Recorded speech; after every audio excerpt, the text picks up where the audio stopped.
Idumota Market. Eko Idumota, once a residential neighborhood, is home to Idumota Market located on Lagos Island. It is one of the oldest and arguably one of the largest markets in West Africa. Idumota is a historic neighborhood adjacent to the Lagos port that facilitated the slave trade, and later, under the British indirect rule, it surrounded to exports that fueled the colonial enterprise. Idumota was also the location of an armed forces remembrance cenotaph called Soja Idumota, built as a monument to Nigerian soldiers who served with the West African Frontier Force. An Eyo Masquerade statue and a clock tower are also some monuments at Idumota. Idumota Market is so popular that large sales are recorded as early as 7 a.m. The market is made up of hundreds of locked-up shops occupying several multi-story buildings, with some measuring about 5 or more floors. In 2010, the Lagos State government demolished some illegal structures in order to improve vehicular and human movement in and around the markets. During weekdays, the neighborhood of Idumota is densely populated by shoppers, traders, and bus passengers. From the Carter Bridge ascending into Lagos Island, passengers can see the neighborhood before disembarking at their final destination. Idumota Market accommodates the substantial inflow of imported goods. The bulk of import from abroad are routed first through Idumota and then on to other markets through Nigeria and other West and Central African countries. The energy of private Idumota traders and wholesalers facilitate this activity, where millions of US dollars worth of wholesale is exchanged daily. Idumota Market, SOUQ Enlightenment. My name is Veronica Nkechi Eze. Charles Abana. My name is Professor Martins Emeje. Professor Sylvester Odion Akaine. Keep watching SOUQ News TV. The best news channel online. It's elevating, it's enlightening, it's educating. Muhammad Ali found his root in Africa. Rumble in the jungle. I swear the king is humble. Jesse Jackson, O.J. Simpson, this is black history. Andrew Young visit Africa in the late 60s. Legend, Bob Marley make the life different. Martin Luther King and Malcolm X are big names. They fought for black Americans in the old days. We need same revolution in our own ways. Michael Jackson, Janet Jackson, Mr. Jay-Z, Snoop Dogg, Dr. Dre and Eddie Murphy. American prosperity ain't complete with African poverty. It's legendary Idris Abdul Karim, and you are on to SOUQ News. You don't touch that dial. Tafawa Balewa Square, TBS. Tafawa Balewa Square was initially used as a horsing ground called Lagos Race Course. The edifice was constructed by General Yakubu Gowon in 1972 and named after Nigeria's first Prime Minister, Sir Tafawa Balewa. Tafawa Balewa Square is located at 45/57 Marseille Bangboshe Street on Lagos Island, Lagos, and referred to as TBS. TBS is a 50,000-seater capacity venue and houses the Remembrance Arcade, the 26-story Independence House, which at a time was the country's tallest building. When Lagos served as the country's seat of government, the National Assembly Complex was within the TBS. Also in the square are the National Broadcasting Commission Office, the Nigerian Hydrological Services Agency Office, shopping centers, travel agencies, restaurants, car parking lots, and a bus terminal. Tafawa Balewa Square is adorned with beautiful statues of white horses and red eagles, symbols of strength and dignity. Our historic neighbors include the King's College and the Holy Cross Cathedral.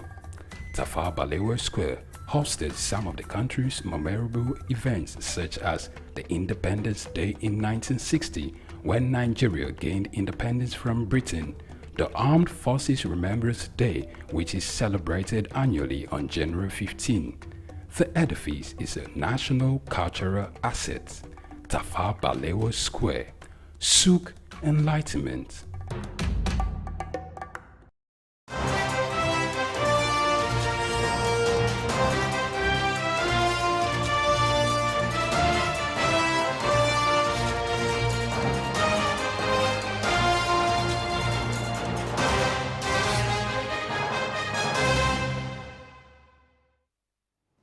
Hello and welcome to SOUQ News.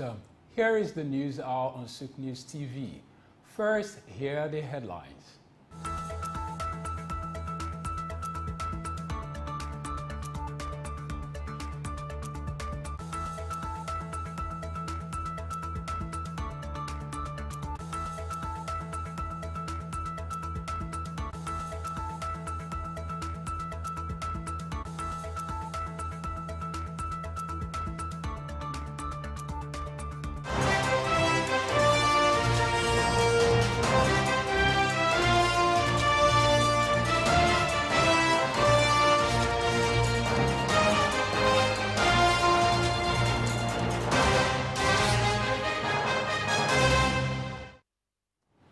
Welcome, it's a pleasure having you join us on this news hour. For your choice news and developmental and business news across the globe. Remember, I am Jove Ofiene. So let's begin today with a developmental story in Nigeria. The Nigerian government has approved the establishment of the Renewed Hope Infrastructure Fund worth $858 billion aimed at improving social services across the country.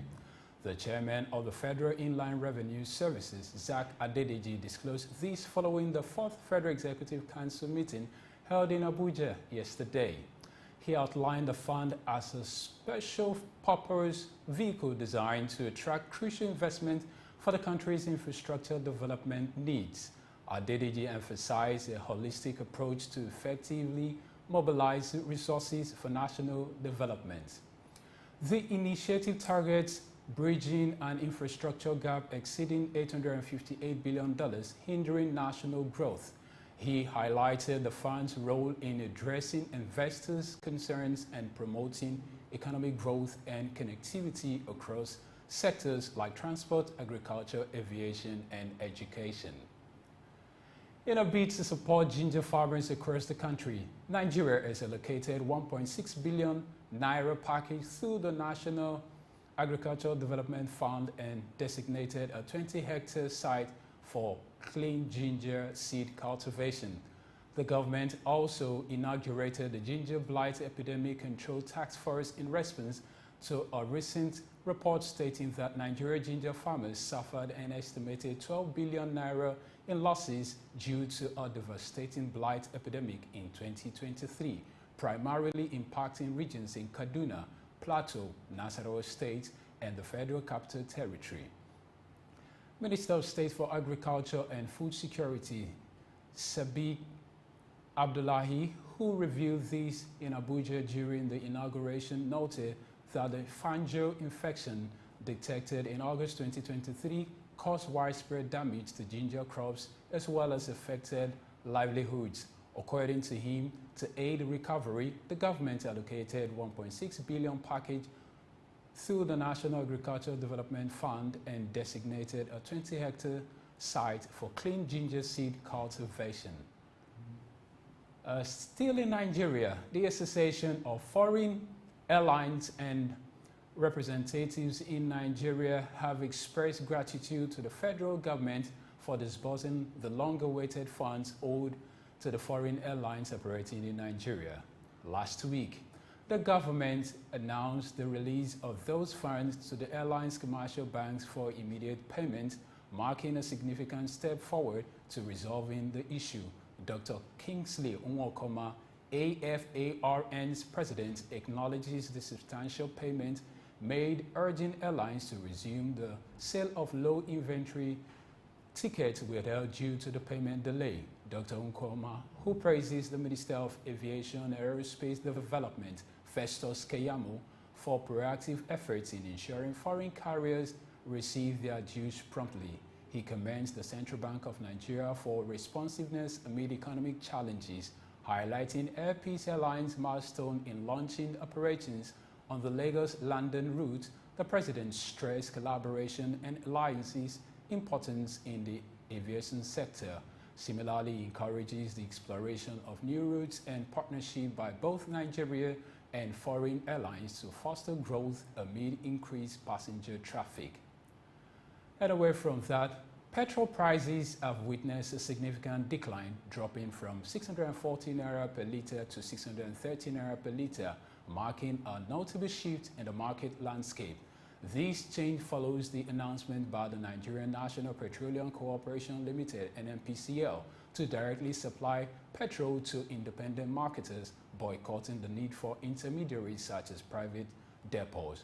According to Abubakar Megandi, the national president of the Independent Petroleum Marketers Association of Nigeria (IPMAN), he noted the positive impact of NNPCL's decision on market dynamics. With the assurance of direct product allocation to independent marketers, the prices of petrol have begun to decrease despite the initial supply being limited. Even with only a small quantity distributed initially, the market has responded favorably to the news. Previously, petrol prices at private depots sold at 640 naira per litre. However, with the anticipation of direct allocation from NNPCL, depot prices have already started to reduce, reaching 630 naira per litre. NNPCL's direct sales price at 570 naira per litre have further contributed to the downward trends in prices, reflecting the changing dynamics of petrol distribution in the country.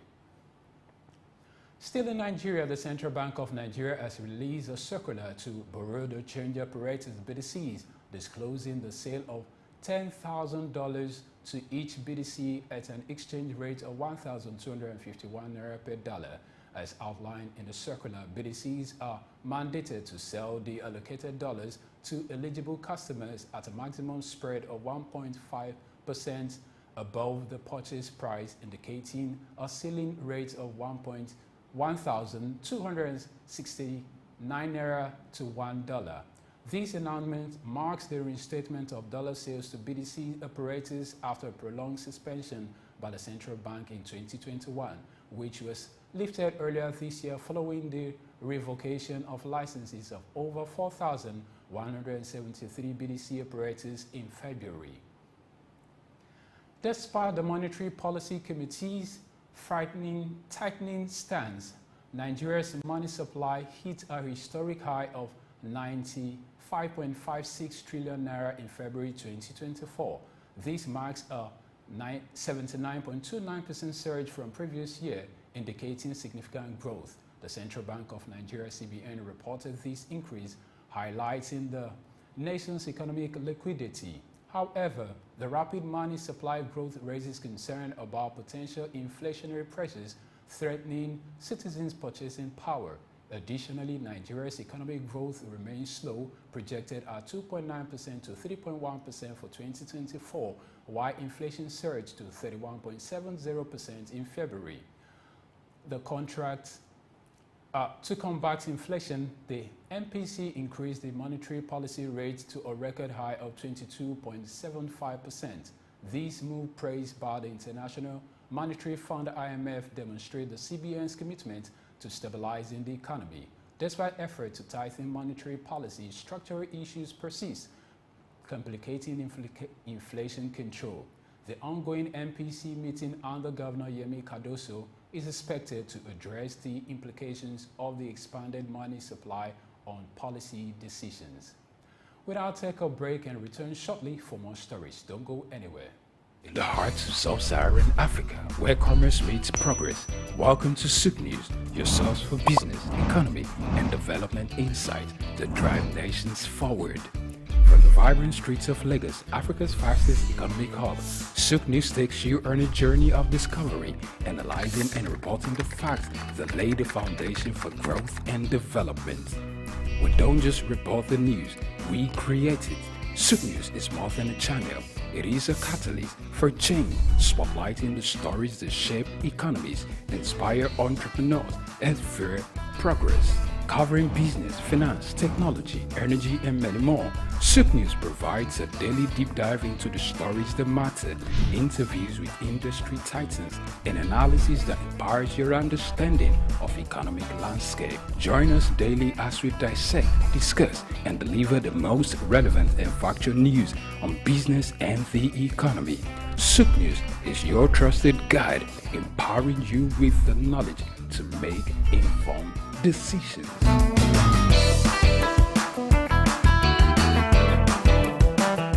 I'm okay. My name is Raymond Bola Brown. Hi, my name is Fred Amata, and you are on to SOUQ News. If you are watching this channel for the first time, make sure you continue to watch it because this is SOUQ News. Shout out to SOUQ News. Actually, I don't know. I really enjoyed the little moment I spent with you, and I think with more of this. SOUQ News. Here's the SOUQ News, who had the courage to transcend a locked-off camera and actually have a conversation with a human being. It's a pleasure, SOUQ News. Thank you very much.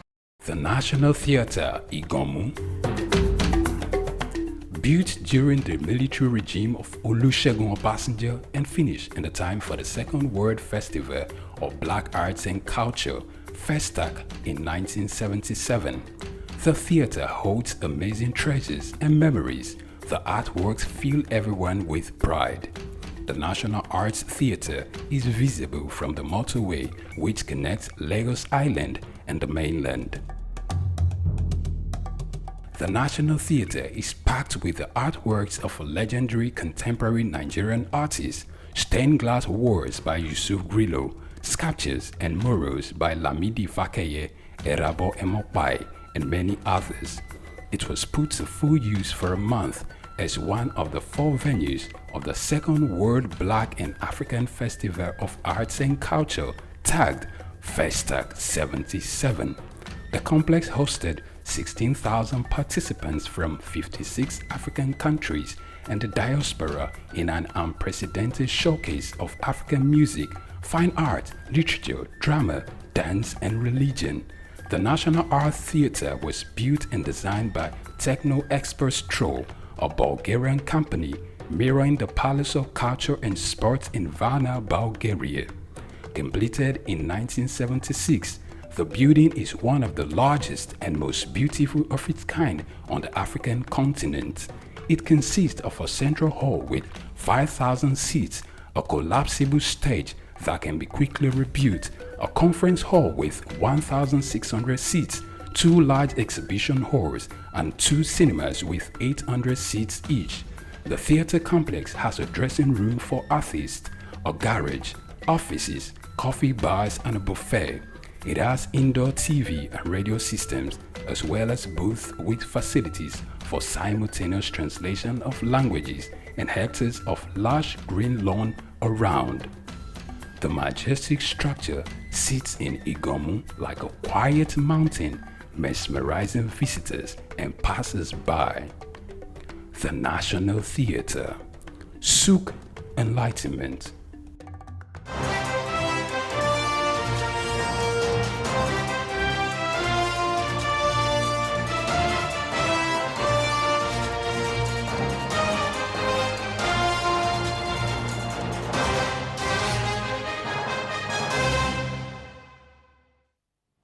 Welcome and glad to know you're still there with us.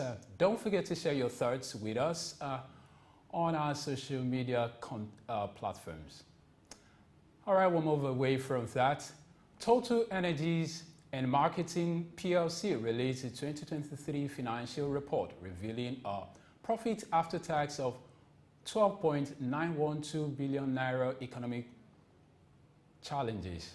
The company's profit dropped by 19.89% from the previous year due to various headwinds, including a 29.34% decrease in pre-tax profit. Nigeria's inflation rate for January 2024 surged to 29.90%, reflecting economic pressures. Total Energies revenue saw a significant 3.181% increase to 635.951 billion naira, driven mainly by petroleum product sales, which amounted for 80.08% of total revenue. However, rising costs and foreign exchange losses affected the bottom line. Key financial highlights include a 35.94% increase in gross profit, while earnings per share dropped by 19.39%. Despite challenges, Total Energy remains resilient in navigating the economic landscape. And away from Nigeria, but still in Africa, Italian development organization Cassa dei Sportivi Prestiti SPA and Afrexim Bank have signed a 100 million euros memorandum of understanding to enhance food security in Africa. Vincent Masumba of Afrexim Bank announced the agreement, emphasizing its focus on promoting climate-smart agriculture. Another MOU aims to foster collaboration between the Italian and African entities. This new funding, combined with CDP's earlier pledge of 100 million euros, totals 200 million euros. The agreement signed by Haithan Elmayegi and Dario Scamapieco aims to assist African businesses and enhance food security through private sector intervention and climate-smart agriculture investments. CDP's commitment underscores its strategy for Africa, highlighted by the opening of a new office in Cairo. This initiative will enable Afrexim Bank to support member countries promptly, especially in addressing disruptions in the supply chain for soft commodities. In a new development, Senegal's 44-year-old opposition leader, Bassirou Diomaye Faye, has emerged victorious as the country's next president following his recent release from prison to contest the election. While official results were pending, the conceding of defeat by the former prime minister, backed by incumbent president Macky Sall, based on preliminary outcomes, signal Faye's imminent triumph. In his inaugural address as president-elect, Faye pledged transparency, humility, and a relentless fight against corruption, emphasizing a commitment to rebuilding institutions. Backed by popular opposition figure Ousmane Sonko, Faye aims to enhance Senegal's control over natural resources, advocating for national companies to prevent economic exploitation. And in Libya, the government of national unity in Libya has temporarily suspended its oil and gas minister, as announced by the Administrative Control Agency, due to ongoing legal investigation, citing violations uncovered in case number 178. The agency's head, Abdullah Kouadigro, issued the suspension against the minister in Tripoli with no further details disclosed. The agency referred to the minister using only his initials. The agency, responsible for overseeing government performances, has the authority to challenge appointment to public positions and ensure public accountability. And away from that, the Islamic Trade Finance Cooperation, ITFC, affiliated with Saudi Arabia's Islamic Development Bank, has inked a deal to extend $1.4 billion in funding to the Bangladesh Petroleum Corporation, according to Saudi Arabia's state news agency, SPA. The financing, directed towards enhancing Bangladesh's energy infrastructure, signals the culmination of a prosperous, enduring partnership between the two entities. SPA highlighted that the financing scheme aims to increase energy security for Bangladesh, one of South Asia's swiftly expanding economies. However, SPA did not provide details regarding the specific form of funding. Electric car maker Lucid has announced its plan to raise $1 billion in capital from an affiliate of Saudi Arabia's Public Investment Fund, PIF, resulting in an approximately 8% surge in its shares. This investment shows the company's advantage amid the challenges faced by struggling EV startups, with the Saudi government holding a significant stake in the company. The investment, facilitated by Aya Third Investment Company, a PIF affiliate, involved purchasing $1 billion in convertible preferred stock with the option to convert it into approximately 290 million shares. Lucid, based in California, intends to utilize the proceeds for various corporate purposes and capital expenditure, aiming to navigate through weakened demand and intense competition, especially from Tesla. Swiss Investment Partners Group has introduced a new private equity secondary strategy fund valued at up to $12 billion, with Kevin Liu, the firm's partner and chairman of Asia.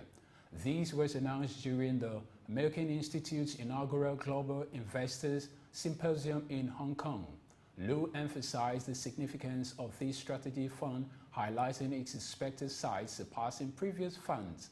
Despite starting the year with only $12.1 billion raised via 28 funds in the first quarter for the Asia-Pacific region, partners groups moved significant confidence in the potential of the secondary market as slower realization in private equity and rising capital costs drive investors towards alternatives like secondaries markets for exit.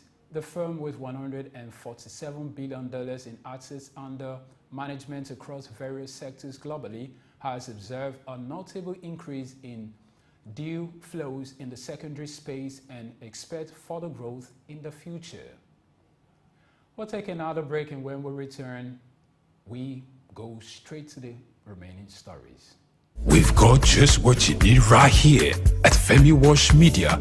Call it the Midas Touch, and you wouldn't be wrong. Let us record, produce, mix, and master your audio like nobody does. Reach us on our contact today for the best quality job.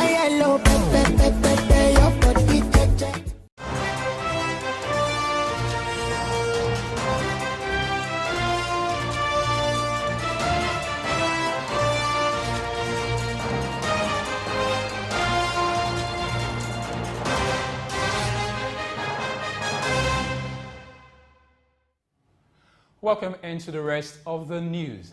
Vietnam has witnessed a nearly two-fold surge in coal imports from this year compared to 2023, according to customs data. This increase reflects the government's efforts to address concern among foreign investors regarding potential power shortages in factories. Last year, the country faced significant pressure when it failed to ensure uninterrupted power supply during an extended heatwave, leading to temporary halts in production at some factories, including those of global giants like Samsung Electronics, Qualcomm, and Canon. Prime Minister Pham Minh Chinh recently met with foreign investors and assured them of averting further electricity shortages, as reported by state media. While Chin's commitments were deemed reassuring by some foreign officials present, there was a noted absence of specific measures outlined to achieve this objective. Requests for further clarification from the Prime Minister's office went unanswered. Given Vietnam's limited reliance on renewable energy sources, there is a growing necessity to augment coal imports, stated Pham Jong Jung, a researcher at the Singapore-based CEAS think tank. Customs data revealed a significant 80% increase in coal import, primarily sourced from Australia and Indonesia, by March 15 compared to the corresponding period last year.